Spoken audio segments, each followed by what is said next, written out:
ಎಲ್ಲರಿಗೂ ನಮಸ್ಕಾರ. ನಾನಿವತ್ತು ಕ್ಯೂರೇಟಿವ್ ಪಿಟಿಷನ್ ಬಗ್ಗೆ ಹೇಳ್ತೀನಿ. ಇದರ ಅರ್ಥ ಏನಂದರೆ, ಈ curative petition is one type of petition. ಈಗ ನೋಡಿ, ಬೇರೆ ಬೇರೆ ಟೈಪ್ ಪಿಟಿಷನ್ ನೀವು ಕೇಳಿರ್ಬೋದು. Writ petition, review petition, mercy petition. ಅದೇ ಥರ curative petition is a type of petition. ಈಗ ಕ್ಯೂರೇಟಿವ್ ಪಿಟಿಷನ್ ಇದೊಂದು last option.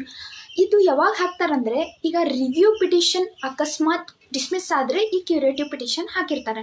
But curative petition ಎಲ್ಲ ಸಂದರ್ಭದಲ್ಲೂ ಎಂಟರ್ಟೈನ್ ಮಾಡೋದಿಲ್ಲ. ಸೊ ಇದ್ರ ಪ್ರೊವಿಷನ್ ಎಲ್ಲಿದೆ ಅಂದರೆ under article 145 of the Indian constitution. So ಇದು ಇನ್ಹೆರೆಂಟ್ ಜ್ಯೂರಿಸ್ಡಿಕ್ಷನ್ ಕೊಡ್ತಾರೆ ಸುಪ್ರೀಂ ಕೋರ್ಟಿಗೆ.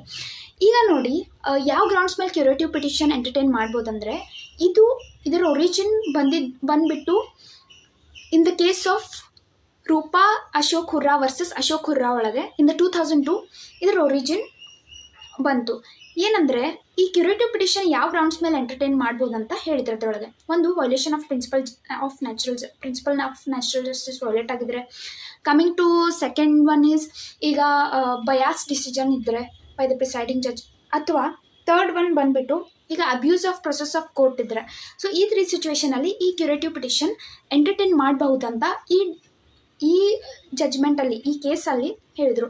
So this is very important case because curative petition ಇದರಿಂದನೇ ಸ್ಟಾರ್ಟ್ ಆಯಿತು. ನಾನು ಆ್ಯಸ್ ನಿಮಗೆ ಹೇಳಿದೆ, ಇದು ರೇರ್ ಕೇಸಲ್ಲಿ ಅಷ್ಟೇ ಎಂಟರ್ಟೈನ್ ಮಾಡ್ತಾರೆ. ಸೊ ಇನ್ನು 2024 ಒಂದು ಅಪ್ಡೇಟೆಡ್ ಕೇಸ್ ಹೇಳ್ತಾ ಇದ್ದೀನಿ ನಾನು ನಿಮಗೆ. That is Delhi metro rail corporation versus Delhi airport metro express private limited. So ಇಲ್ಲಿ ಏನಾಗಿತ್ತಂದರೆ, ಆರ್ಬಿಟ್ರೇಷನ್ ಪ್ರೊಸೀಡಿಂಗ್ಸ್ ಆಗಿತ್ತು. ಆ ಜಜ್ಮೆಂಟಿಂದ ಅಗ್ರೀವ್ಡ್ ಆಗಿ ಈ ರೆಸ್ಪಾಂಡೆಂಟ್ ಸೈಡ್ ಇದ್ರಲ್ಲ, ಈ ಏರ್ಪೋರ್ಟ್ ಎಕ್ಸ್ಪ್ರೆಸ್ ಪ್ರೈವೇಟ್ ಲಿಮಿಟೆಡ್ನವರು, ಇವ್ರು ಏನು ಮಾಡಿದ್ರು ಅಂದರೆ ಹೈಕೋರ್ಟಿಗೆ ಅಪೀಲ್ ಮಾಡಿದರು. ಈ ಹೈಕೋರ್ಟಲ್ಲಿ ಅಪೀಲ್ ಆಗಿದ್ದು ಅಗ್ರೀವ್ಡ್ ಆಗಿರೋದ್ರಿಂದ ಇವ್ರು ಏನು ಮಾಡಿದ್ದಾರೆ ಅಂದರೆ under article 136 special leave petition ಹಾಕಿದರು. ಬಟ್ ಇದರಿಂದ ಅಗ್ರೀವ್ ಆಗಿ ಈ ಡೆಲ್ಲಿ ಮೆಟ್ರೋ ರೈಲ್ ಕಾರ್ಪೊರೇಷನ್ನವರು ರಿವ್ಯೂ ಪಿಟಿಷನ್ ಹಾಕಿದರು. ಬಟ್ ಇದು ಸುಪ್ರೀಂ ಕೋರ್ಟ್ ಡಿಸ್ಮಿಸ್ ಮಾಡಿದರು. ಈ ಡಿಸ್ಮಿಸ್ ಮಾಡಿದ್ದಕ್ಕೆ ಕ್ಯೂರೇಟಿವ್ ಪಿಟಿಷನ್ ಹಾಕಿದರು and this was accepted by the Supreme Court. ಅದಕ್ಕೆ ಇದೊಂದು updated judgement. I will do ಅಂದರೆ ಡಿಟೇಲ್ ಜಜ್ಮೆಂಟ್ ನಾನು ನೆಕ್ಸ್ಟ್ ರೀಲಲ್ಲಿ ಮಾಡ್ತೀನಿ. But this is a relevant case for curative petition. ಈಗ ನೋಡಿ, ಕನ್ಫ್ಯೂಷನ್ ಆಗುತ್ತೆ. ಕ್ಯೂರೇಟಿವ್ ಪಿಟಿಷನ್, ಮರ್ಸಿ ಪಿಟಿಷನ್ ಮತ್ತು ರಿವ್ಯೂ ಪಿಟಿಷನ್.